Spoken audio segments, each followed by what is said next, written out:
Alex McIntyre.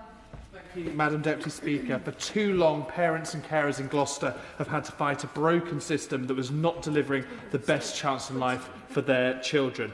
This government inherited a SEND system that did not include parents and carers in the conversation, that did not value their children, and led to a complete breakdown of trust between families and the system that was meant to support them.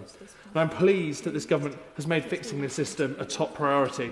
As Gloucester's MP, I've always believed that every child in my city deserves the best start in life, and I hope that these reforms will restore trust in the system and ensure that every child with SEND gets the support they deserve. Madam Deputy Speaker, when I talk to constituents about SEND, they often make the same reflection. The previous government never listened to them.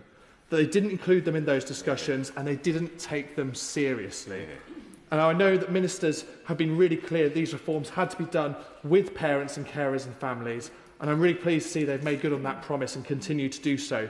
And I hope they'll continue that approach through the latest consultation.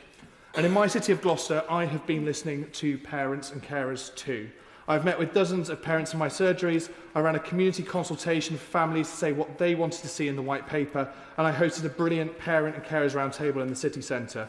And from this, I was pleased to produce my Send in Gloucester report, which I presented to the Minister earlier this year. In that report, residents made several recommendations. A really important one was about more support early on. Parents and carers felt that they often spotted the signs of additional need early, but it took years for any formal support to be introduced. And often the support would only come at a crisis point when early intervention could have prevented the crisis in the first place. I also visited Dingley's Promise Early Years Centre in Coney Hill, which shows the benefits of early intervention and the importance of targeted support at an early years level. And I was pleased to see the government listen to the recommendations of Gloucester residents on early intervention by putting more money into early years as part of these reforms. Madam Deputy Speaker, another key takeaway from the report was a lack of funding and capacity for school SENCOs. Parents and carers repeatedly highlighted that many SENCOs are working tirelessly but are fighting that broken system. They felt that making SENCOs full-time, providing high levels of specialist training and giving them a more senior role in schools can have a big impact. If there is one ask I can make to the ministers today, it would be whether they can consider extending this government's commitment to providing the best possible school experience for children with SEND by providing for a full-time, fully qualified SENCO in every Gloucester school. Finally, I've spoken with many residents since these reforms have been announced. While the reaction has been mostly positive, I know that the concerns remain in communities across my city, particularly those families whose children are receiving an EOTAS package.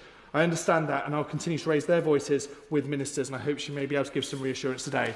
But I want to again underline the importance of this moment. We must give our schools and our teachers the resources they need to deliver for our children. We must rebuild trust with families who have been so badly let down in the past, and we must get these reforms right so that every child with SEND can have the best chance in life.